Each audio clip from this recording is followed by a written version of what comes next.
दंडकारण्य दक्षिण भारतातील एक घनदाट गूढ जंगल. ही भूमी प्रभू रामचंद्रांच्या चरणस्पर्शाने पावन झाली होती.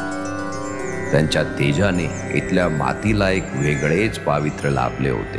ज्ञान, शस्त्र, शौर्य, कला आणि संस्कृती याचा संगम इथे घडत गेला आणि दंडकारण्य बनलं एक तेजस्वी स्वप्न, याचं तेज सूर्यालाही लाजवेल असं. पण जिथे तेज असतं तिथे अंधकारही दबा धरूनच असतो. या तेजावर, समृद्धीवर एक काळोखी नजर पडली. अलाउद्दीन खिलजी. अलाउद्दीन खिलजीने आपल्या सत्तेच्या लालसेने देवगिरीच्या यादवांवर आक्रमण केले आणि इथूनच सुरू झाला परकीयांच्या गुलामगिरीचा काळ.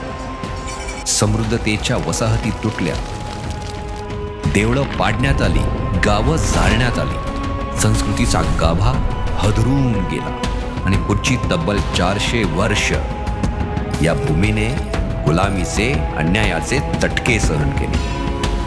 पण ही भूमी संपूर्णपणे मेली नव्हती. दैन्याच्या राखेखाली एक स्फुल्लिंग पेटत होतं. मातीतून उठणाऱ्या वेदनेच्या आर्त हाकेमुळे ही भूमी पुन्हा सज्ज होत होती. त्या हाकेचा स्वर अधिक स्पष्ट होऊन निघाला.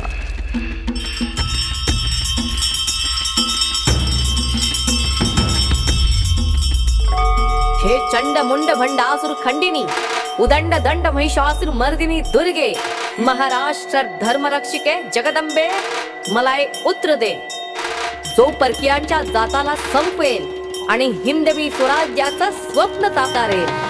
आणि मग फाल्गुन शुद्ध तृतीय शके 1551 या दिवशी शिवनेरीच्या किल्ल्यावर जिजाऊंच्या पोटी एक तेजस्वी पुत्र जन्माला आला. गणदेवतेच्या कृपेने त्याचं नाव ठेवण्यात आलं शिवाजी.